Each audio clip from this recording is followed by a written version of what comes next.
안녕하세요. 풋볼 포레스트입니다. 토트넘 하스퍼의 전설적인 선수이자 아시아 축구계의 영웅 손흥민 선수가 마침내 토트넘에서의 10년의 커리어를 마무리하게 됐고, 토트넘 하스퍼를 떠나 다른 팀에서 새로운 도전에 나서게 되면서 토트넘 하스퍼와는 10년 만에 이별이 결정이 되었는데, 손흥민 선수를 떠나보낸 토트넘 하스퍼는 많은 선수들을 영입하면서 전력을 보강했지만 손흥민 선수의 직접적인 대체자는 영입하지 못한 채 이적 시장을 마무리하게 됐고, 토트넘 하스퍼 전담 매체에서는 손흥민 선수를 이번 이적 시장에서 이적시킨 결정이 엄청난 실수일 수도 있다는 주장을 펼쳤다는 소식이 전해졌습니다.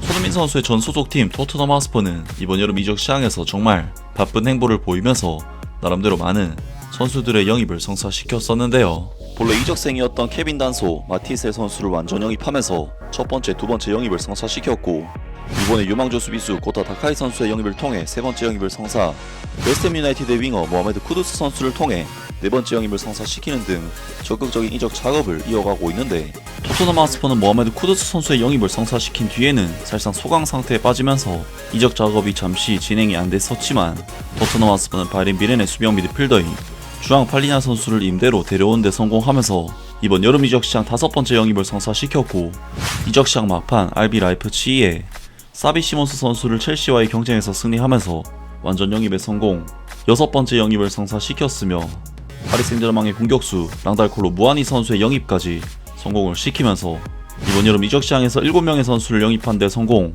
기존 임대 선수를 제외해도 5명이나 영입하는 준수한 이적 시장을 마무리하게 되었습니다. 토트넘 하스퍼가 이번 이적 시장에서 영입한 선수들의 몇몇은 충분히 여타 빅클럽들이 데려가도 이상하지 않은 빅네임들의 영입이긴 하나, 결과적으로 팀의 캡틴이었던 손흥민 선수의 직접적인 대체자로서 왼쪽 윙포워드의 영입에는 실패하고 말았는데요. 물론 토트넘 하스퍼가 가장 최근에 영입을 성사시킨 사비 시몬스 선수도 공격형 미드필더이긴 하나 레프트 윙 포지션 소화가 가능은 하고, 랑달콜로 무아니 선수 또한 센터포워드 자원이긴 하지만 좌우 윙포워드가 가능하다는 부분에서 손흥민 선수의 간접적인 대체자 역할을 할 수는 있지만, 토트넘 하스퍼는 전문 왼쪽 윙포워드 자원의 영입에는 실패를 하면서 손흥민 선수의 간접적인 대체자는 구했다고 할 수 있지만 직접적인 대체자는 구하지 못했는데요. 현재 토트넘 하스퍼는 브레넌 존슨 선수가 손흥민 선수를 대신해서 왼쪽 윙포워드 자리에서 경기에 나서고는 있지만, 사실 브레넌 존슨 선수 또한 라이트 윙 포지션이 주 포지션이고, 브레넌 존슨 선수는 인사이드로 파고드는 유형의 선수가 아닌 라인을 따라 침투하거나 돌파를 하는 직선적인 유형의 선수이기 때문에 실제로 왼쪽 윙포워드로 경기에 나설 때마다 좋지 못한 경기력을 보이고 있는 상황입니다. 그리고 가장 최근에 있었던 경기에서는 윌슨 오도베르 선수마저 좋지 못한 폼을 보이면서 토트넘 하스퍼 팬들을 실망시키고 있는 상황이고, 게다가 토트넘 하스퍼는 이 자리에 활용할 수 있는 마티셀 선수도 연일 최악의 폼을 보여주고 있는 상황이기 때문에 레프트 윙 포지션에 대한 고민이 정말 심각해질 수밖에 없는데, 때문에 많은 토트넘 하스퍼 팬들은 레프트 윙 포지션에서 활용할 선수가 없다면서 불만을 터뜨리기도 했었는데요.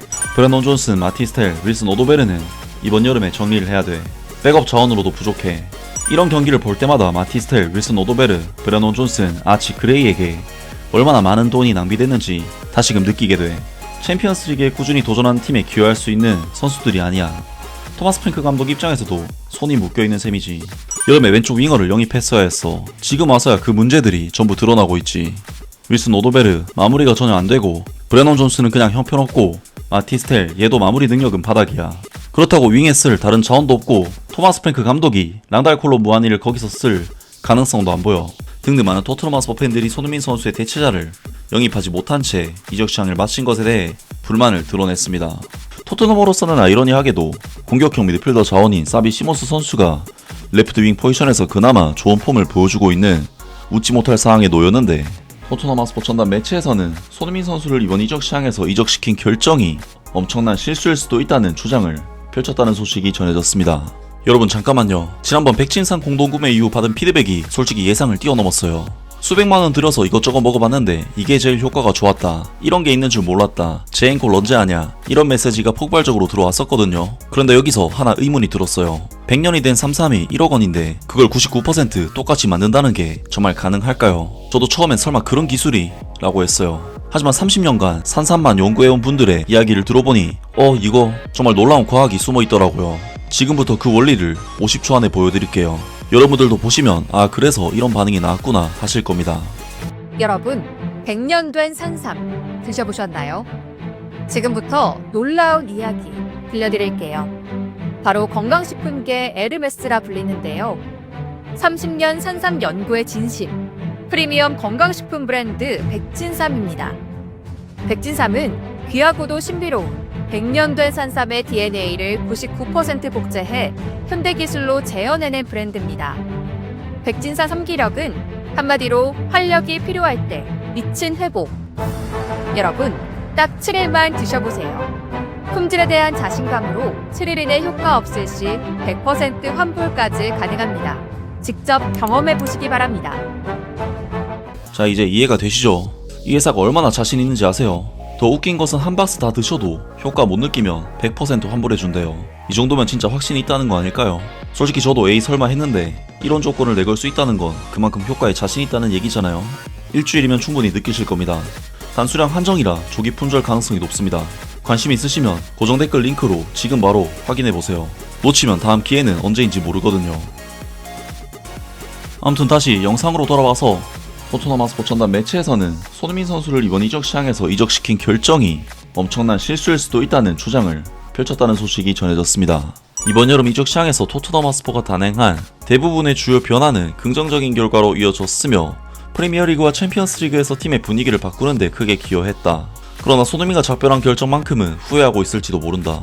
이 클럽의 전설인 손흥민은 계약 기간이 1년 남은 상황에서 스스로의 뜻에 따라 팀을 떠났으며 메이저리그 사커의 LAFC로 이적하며 석양을 향해 떠나갔다. 이적료는 2,600만 달러로 다소 적은 금액이었지만 이는 메이저리그 사커 역사상 최고 이적료라는 점도 주목할 만하다. 토트넘 핫스퍼 팬들은 클럽의 가장 위대한 레전드를 떠나보낸 만큼 현재 실력도 뛰어나고 월드 클래스의 잠재력을 지닌 왼쪽 윙어로서 그를 대체할 것이라고 기대했다. 아데몰라 루크만과 사비뉴 같은 선수들이 링크되었지만 결국 토트넘 핫스퍼는 모하메드 쿠두스의 이적 이후 윙어를 단 한 명도 영입하지 않았고 이적 시장 마감일에 겨우 랑달콜로 무한히 한 명을 임대로 데려온 데 그쳤다. 결과적으로 토트넘 핫스퍼는 2024-25 시즌 팀 내 최다 공격 포인트 기록자이자 클럽 주장인 선수를 팔고도 같은 포지션의 대체자를 영입하지 않았다. 물론 메이저리그 사커일 뿐이다 라는 단서를 달 수는 있겠지만 손흥민은 현재 LAFC에서 너무나도 뛰어난 활약을 펼치고 있으며 토트넘 핫스퍼는 그에게 마지막 1년을 토마스 프랭크 감독 체제 아래에서 허락했어야 했던 것이 아닐까 하는 아쉬움이 남는다. 토트넘 핫스퍼는 현재 왼쪽 윙어 자원이 없다. 한편 손흥민은 LAFC의 레알 솔트레이크전 4대1 승리에서 환상적인 해트트릭을 기록하며 시즌 6경기, 그중 5경기 선발 만에 5골과 1도움을 올렸다. 그러나 단순한 득점 외에도 손흥민은 전반적인 경기력에서 놀라운 활약을 펼치고 있으며 현재 메이저리그 사커에서 리오넬 메시와 어깨를 나란히 하는 가장 영향력 있는 선수로 평가받고 있다. 그는 경기당 평균 2.7의 키패스와 3.0의 드리블 성공 및 파울 유도를 기록 중이다. 물론 프리미어리그에서 이런 수치를 기대하는 것은 무리일 수도 있다. 하지만 손흥민이 이 수치의 절반만이라도 프리미어리그에서 보여주고 있었다면 그는 단연 팀 내 최고의 왼쪽 윙어이자 토트넘 핫스퍼가 자랑할 수 있는 강력한 공격 트라이언트의 핵심이 되었을 것이다. 대신 왼쪽 윙에서 더 나은 옵션이 없는 상황에서 토트넘 핫스퍼는 어쩔 수 없이 이번 시즌 새로 영입한 사비 시몬스를 해당 포지션에 선발로 기용하고 있다. 그러나 이는 사비 시몬스 본연의 기량을 제대로 발휘하지 못하게 만드는 결정이다. 사비 시몬스는 원래 공격형 미드필더이지 윙어가 아니며 이 포지션에서 뛴 경험도 거의 없다. 결국 선수 개인에게도 팀 전체에도 손해가 되는 선택이다. 반면 손흥민을 팀에 남겼다면 토트넘 핫스퍼는 그의 존재감과 풍부한 경험에서 많은 이점을 얻을 수가 있었을 것이다. 2024-25 시즌 손흥민의 퍼포먼스를 저해한 것이 있었다면 그것은 그를 골문과 떨어진 측면에 배치했던 엔제 포스테구글로 감독의 무능한 전술 때문이었다. 게다가 시즌 후반기에는 손흥민이 부상을 안고도 과도한 출전으로 혹사를 당했기 때문에 경기력에 더욱 부담이 갔던 것도 사실이다.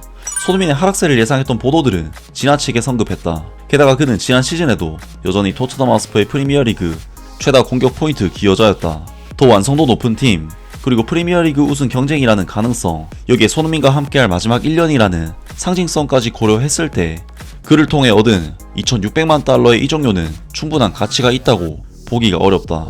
특히 그의 잔류가 진짜 왼쪽 윙어의 존재를 의미하고 핵심 영입 선수인 사비 시몬스를 측면에 억지로 배치하지 않아도 되는 상황을 만들 수가 있었다면 말이다.